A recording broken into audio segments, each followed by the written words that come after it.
Hey, what's up? My name's Chris. I stream at twitch.tv/Fizmo almost every day when I feel up to it. And today we're going to be looking at the trailer for the new agent in Valorant, Astra.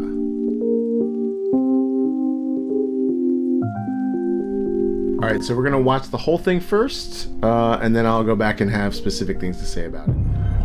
All in all, I'm very excited about this agent. I think it looks very cool. You can tell a person's character by their first action.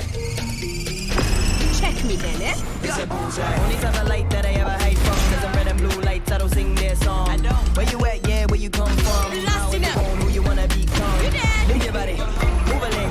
Everybody here. Welcome to Gravity. One to the right, down, one to the left. Never stay still. Move again. We saw the beginning and the continuation. Now, the end. We are above them. Anything I want, baby, gonna take that. Do what I want, so I'm never leaving. Whole team Better with me, luck you can never next break life. that. Protect at all costs, yeah, like a wave cat. Relax, my friend. Time and space, they know what you think. It's a bullseye. Okay, that's the Astra gameplay reveal trailer that is in English. A lot of the ones that I saw were not in English, and I had no idea what she was saying. I did a little bit of research on what the abilities are, and I'm very excited about Astra. I think I'm going to play her a lot. She's considered a controller, I believe, and I play a lot of Omen right now, and Omen, I think, is not as picked as he used to be. I still love playing Omen, but I will say that Omen's smokes are not as good as they used to be. They are way slower to deploy. They last a shorter amount of time. And there are times when I'm thinking, I'd like to explore another controller. I don't necessarily want to explore Brimstone, although his smokes are very good right now. And I don't feel like doing the research to learn Viper. So this is perfect timing, because now I can learn a new agent that I think will be fun to play. It's fun playing an agent at the beginning. Like, it was fun to play Yoru when Yoru first came out. Yoru had I think Yoru is very difficult to play, and it's very difficult to make an impact on the game.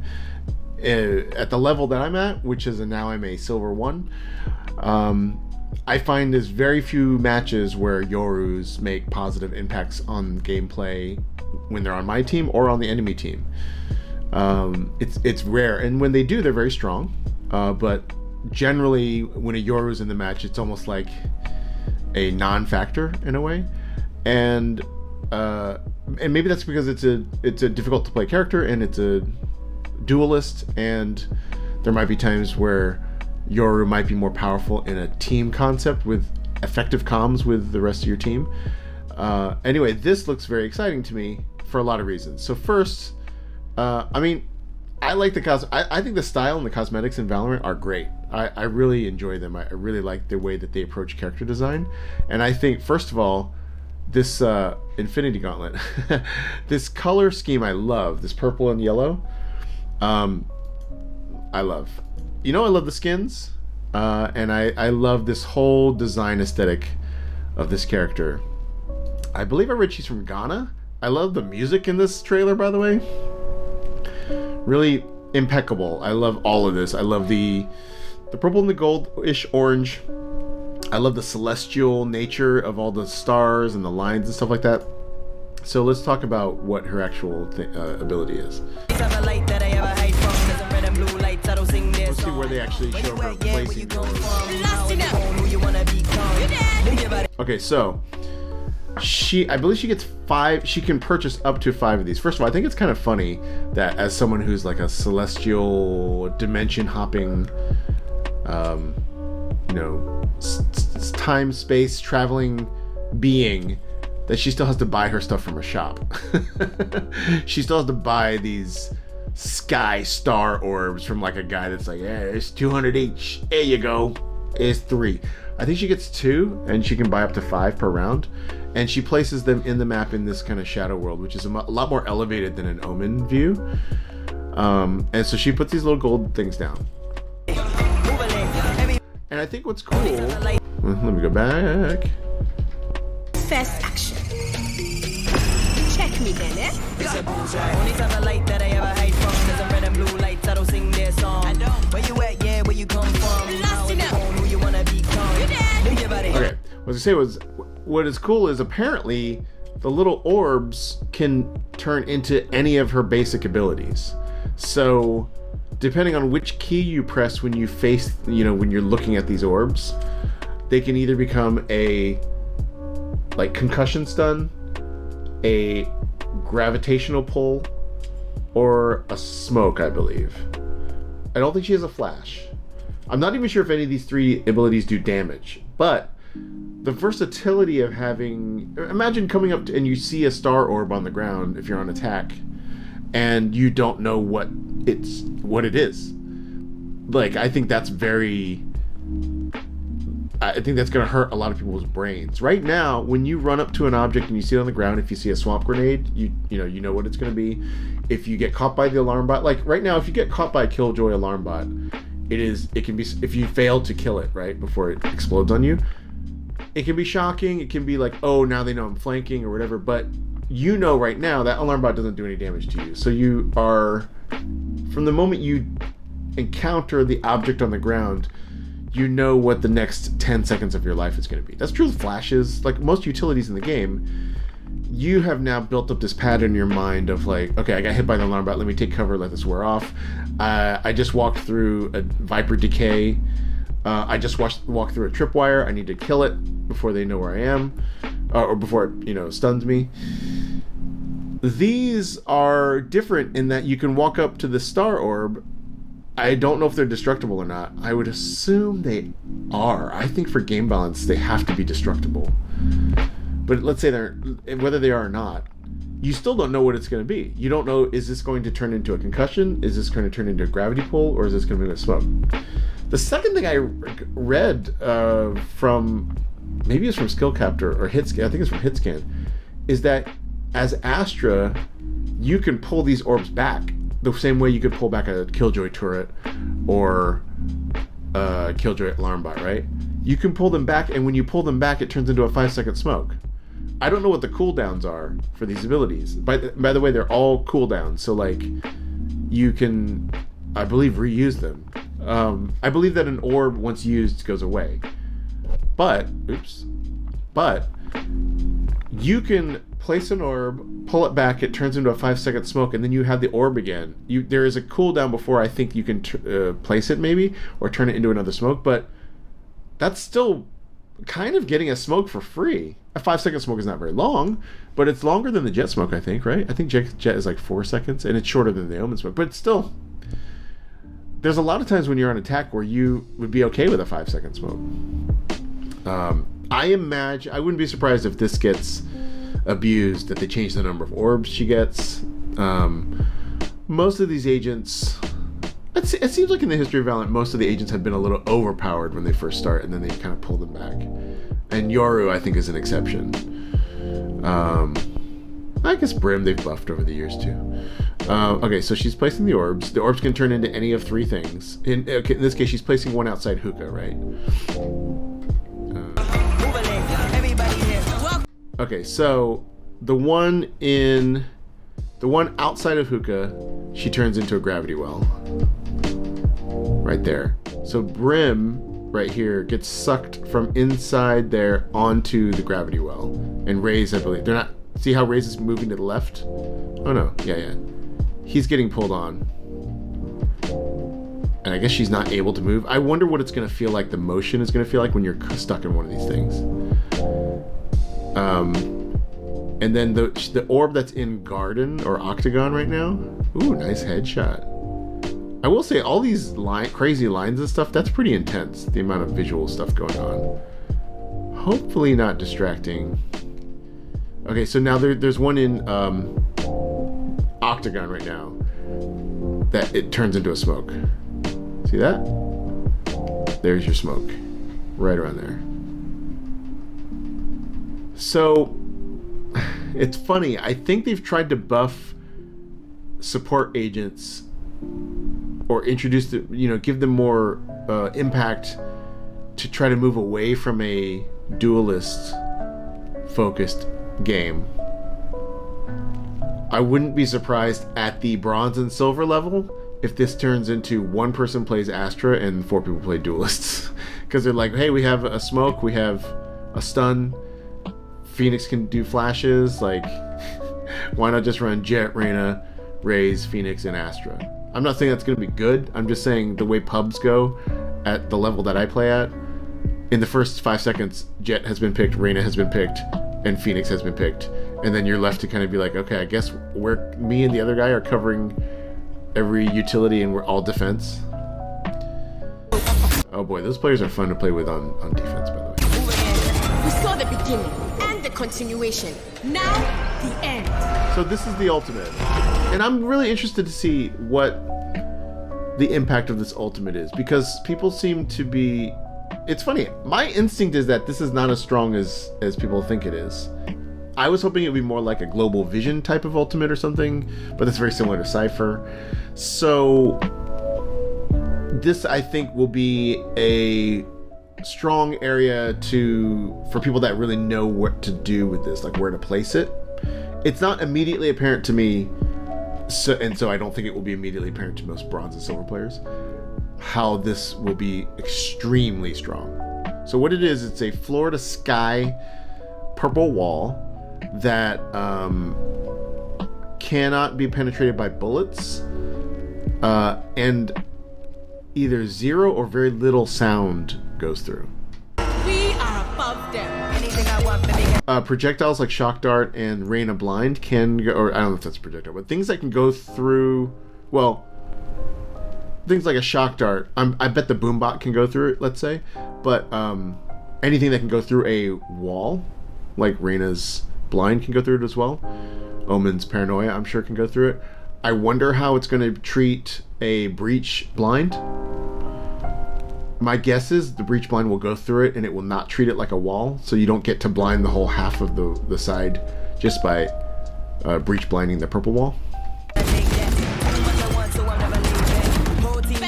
So right now, everyone on the right side of this Haven C site cannot see into the side, half of the site, cannot shoot, cannot spam it, and they cannot hear anything that's happening. So they can't hear the plant either. So on the right side, you're going to see the Reyna Blind comes through. Oh. And then, I mean, it's funny that they treat that as if it's part of how great Astra is, but like this is just a person flicking from a Reyna Blind to a headshot on a Reyna. Like, that's cool, but like there's nothing about your ult that helped you do that. You just flicked because you're, you know, immortal or whatever. So this is going to be interesting. I think honestly at our level that this ult is going to be not that strong. That's my prediction, because I don't think it's immediately apparent how you play around this, especially to people that you don't play with regularly and that don't have plat and above game sense. So, because I'm not super sure if I'm going to site and somebody puts this down, like what benefits does this give me? So it means I can plant without them hearing it. It means that we can run as many numbers of people up to the site as we want without them knowing. But it seems very susceptible to Reyna or Phoenix Blind coming out of it. Because the thing is, I guess what I'm curious about is this also prevents information from the other side. So yes, you get to do all this stuff on site without them knowing, but they certainly know where you're going. You're probably, I would say 80% of the time, people are not going to like throw this down. You know how like sometimes every once in a while you play against a Killjoy that's just like, I'm putting a Killjoy ult down on a site that we're not going to because it's this like meta smart thing to do, right? First of all, that's not something you encounter that much at Silver.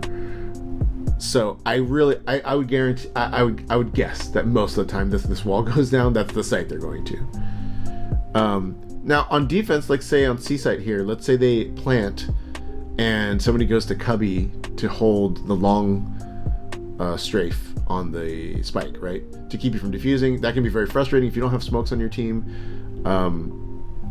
That they can just cover the spike and peek you and all that stuff. And if you're in a 1v1, it's often impossible because you have to defuse and they get a free shot at you. Theoretically, this wall can go crossways across this site and they would have to push you physically because their bullets can't go through the wall. Okay. I can see that being useful. Maybe that's generally a use case for all of the sites post-plant, trying to diffuse. You go to a site. I mean, yes, you can always basically galaxy wall off the typical areas that somebody would peek from to, you know, like a B window to B site plant on Haven.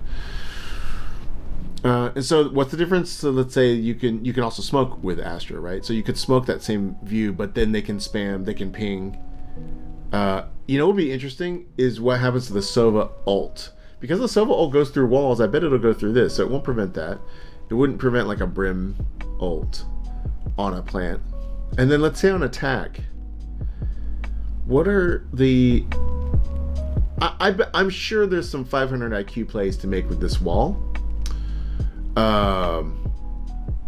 But I can't think of like 10 off the top of my head, and I'm sure I will as I play more. But you know, a lot of people just play these new agents because they're fun. Which, side note, I saw people on Reddit complaining like, "Oh, I can't believe a new agent comes out and then a bunch of people play them because they're saying, and then they fall off." Because it's like, that's fine. That's what this is. That's the whole thing of coming up with new agents, is like, it's exciting to play a new person. You're excited to see how it affects the game. Most people, I would say 100% of people will be worse at this agent in the first 3 weeks of the patch than they are at their main, because nobody has mained Astra before, and that's just the way it goes. Like, that's the life cycle of a thriving video game that gives you a new agent or map every 3 months or whatever. So I don't think that's a problem. Like I said, I don't think Yoru is really a solved agent in terms of how he's good or why he's good. But I just think that in a solo queue, like, this probably won't be a great hero to grind elo, because you have so much utility. I find a lot of times when you play these agents that have a lot of utility, that a lot of times you don't have money to always have a rifle. And of course there are people that play these support agents that can top frag, but a lot of times you don't. A lot of times you're trying to think a little more tactically with an agent like this, and there are going to be times that you put down this ult and the rest of your team has no idea what to do with it. You know what I mean? Like, Cypher ult is such a straightforward thing for the rest of your team. It's like, oh, you want to know where people are? This is where they are. Sage res is very, very strong on even in a solo queue situation, because it's very, very obvious how it helps your team. I think Omen ult is less so. Omen ult it can be a very high risk, high reward play, as you see on my streams a lot. I'm trying to do it less, but there are times when I Omen ult at the 30 seconds in a round, and I'm the first one to die. Trying to not do that as much. Brim ult, it's very useful in certain ways. Viper ult can win you 2 rounds a half, 2 or 3 rounds a half. This ult, I'd love to hear your comments. Like, what do you think the top 5 uses of this are?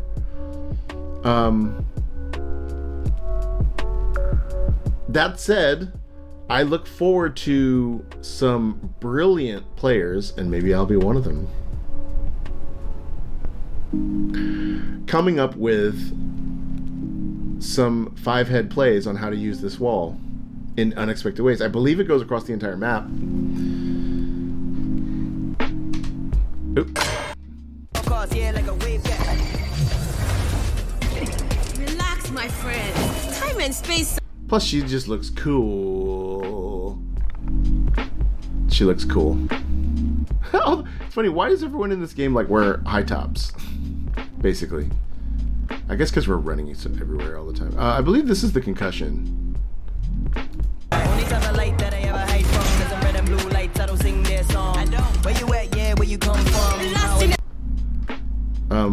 By the way, if you've been playing Deathmatch, it happened to me over the weekend. I was playing Deathmatch and saw like sparkly purple stars like in certain parts of the map, and it was them doing a little Easter egg for her. Yeah, he's concussed. See that? She can custom. Oh. And dead. Interesting, actually.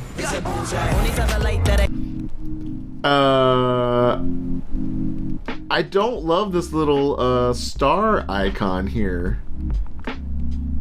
Like, look at how refined and sophisticated all these are. They look kind of like stars of Bethlehem, but like it's very sophisticated, very smooth gradient, and then you just got this like emoji of a star. And it looks like that's what persists as your target to activate. Check me then, eh? See that star? And then when she look, she's looking back. That's the icon? That's... I don't know. We can work on that. Anyway, I'm going to play her. I think that I enjoy taking a new agent like this and like looking up everybody's discoveries about lineups and ways to play her and what's the best way. I love being... I love everybody feeling like we're all sort of starting from scratch with a best way to play an agent. Of course, then a month from now, I'll be tired of it and I'll just want to look up guides on how to play her. But, and I like that Valorant is getting to this point where it was similar to when I played a lot of Dota 2, that a hero would come out in Dota 2 and people would be like, oh, well, you got to play him as a hard carry in the safe lane because blah, blah, blah, blah. And then like, 3 months later, people are like, oh, no, you got to play him mid. He has to be mid to dominate. And then they're like, oh, actually, you know what? We're going to play Wraith King as an offlane support from now on. I don't think Valorant has the depth of Dota 2 in terms of the flexibility of how player agents can be played, but I think it will be interesting because you don't quite know the best way to use Astra, and we probably won't know for 4 months, honestly. So I'm excited for that. So I'm gonna play her. I look forward to ruining a whole bunch of comp matches at the top of this act with her. No, I'm going to play. Let's commit. Let's see. I'm gonna play 30 spike rushes with Astra before I ever play her in a comp. How about that? That's not bad. So tell me what you think. Tell me what you think about Astra. Tell me what you think the best uses of all of these abilities is going to be. And most importantly, tell me what you think. Give me 3 examples of a way to use this wall as an ult effectively.